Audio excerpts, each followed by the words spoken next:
Have you ever been told by your own parent, "You're so weird, you look terrible. Once you're 18, I'm kicking you out"? I have, more times than I can count, and for the longest time I thought that was normal, that it was just how families work, that maybe I deserved it. But now I know, not everything that comes from family is love, and not everything that hurts leaves a visible scar. In this video, I want to share with you some of the most toxic things parents can say, things I heard growing up, things that shaped me in ways I didn't understand until much later. If you've ever questioned whether your childhood was as normal as they told you, this one's for you. Let's talk about the words that break us, even when they come with a smile. When I was little, I didn't know what was normal. I didn't know that not every child got told they were disgusting, or that being told to shut up wasn't just part of how love sounds in a house. To me, being criticized, compared, blamed, that was just parenting. That was just how the world worked. Because when you're young, your parents are your entire reality. They are the mirror through which you see yourself. And if that mirror is cracked, you grow up believing you are the broken one. I used to think I was oversensitive, too emotional, too dramatic, too needy. But now I understand something important. When a child has no safe space to express pain, they begin to believe that pain is home. I wasn't weak. I was just a kid learning to survive in an environment that confused pain with love. And I didn't know I needed help because I thought this was just how families are. No bruises, no yelling. Just quiet cuts made with words that sounded casual but carved deep. So if you've ever felt like your wounds weren't serious enough to count, this is for you, because the damage is real, even if no one ever saw you bleed. I want to tell you about 10 things my parents said. Things that didn't leave bruises but broke something inside me, not all at once, but little by little, until I started calling it normal. 1. You look terrible. I was 12. I came downstairs in a shirt I really liked. My mom looked at me and said, "Ugh, you look awful. Are you really going out like that?" I laughed it off. But that day I went back upstairs, changed, and avoided the mirror for weeks. That one sentence created a war with my own reflection. I've been fighting it ever since. 2. You're so weird. I was just being myself, drawing comics, humming to myself, wearing mismatched socks. My dad looked at me and said, "What's wrong with you? You're such a freak." It wasn't teasing, it was rejection. It made me feel like being different was dangerous, so I started hiding the parts of me that made me feel alive. 3. Stop being so immature. I tried to express my feelings once, told them I felt overwhelmed, anxious, and my mom said, "God, you're so dramatic, grow up." I learned quickly that my emotions were inconvenient, so I stopped sharing them, and for years I carried storms inside that no one ever saw. 4. I'll send you to boarding school.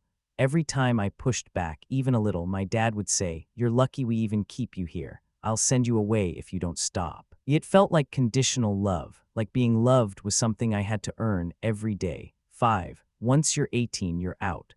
This wasn't a joke, it was a countdown. A reminder that I wasn't part of the family, I was just tolerated. It made me fear growing up, but also crave escape. And when I did turn 18, I left without looking back. 6. This is all your fault. If something went wrong, my dad's mood, my mom's stress. A burned dinner, somehow it became my responsibility.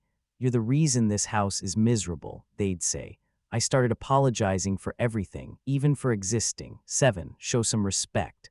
I wanted to explain how I felt one day. I wasn't yelling. I wasn't rude, just honest. But my mom cut me off with, "Don't talk back, show some respect."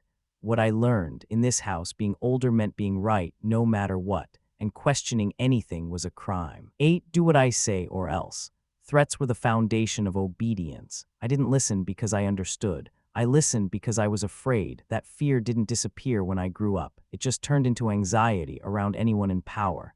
9. You suck at sports. I tried out for the school team once. I didn't make it. At dinner, my dad smirked and said, "Maybe stick to books. You're useless with your hands." I quit trying, not just sports, everything. I was afraid to fail because failing meant confirming their beliefs.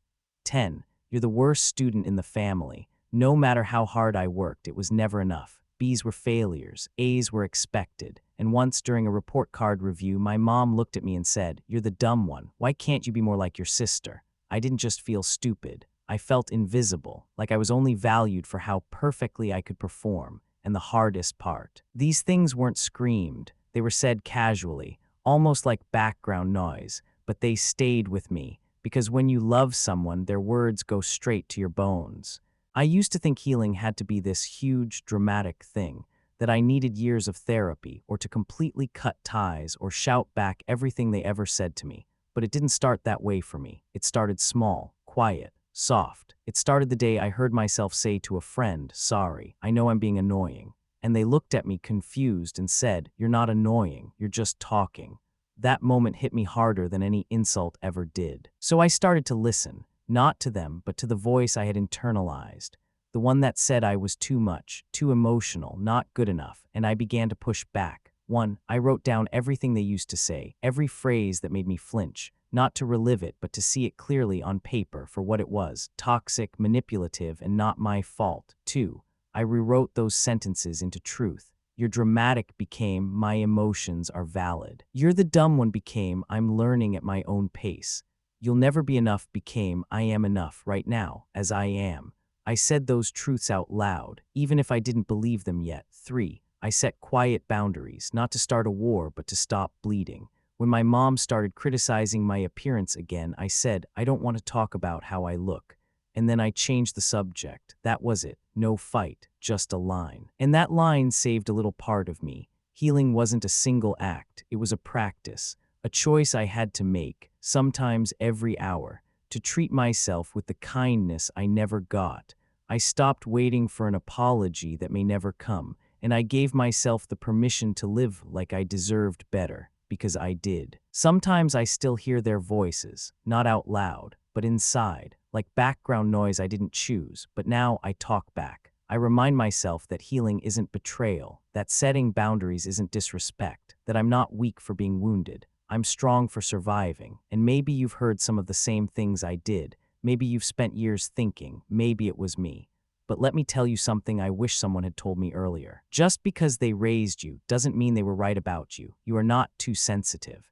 You are not a burden. You are not broken. You are healing from things no one ever apologized for, and that makes you brave. So if any of this sounded familiar, you're not alone. Leave a comment. Tell me, what's one sentence from your childhood that still echoes in your mind? And if you're ready to turn down the volume on that voice and turn up your own, you're in the right place. Hit like, subscribe, and join me. We're not broken.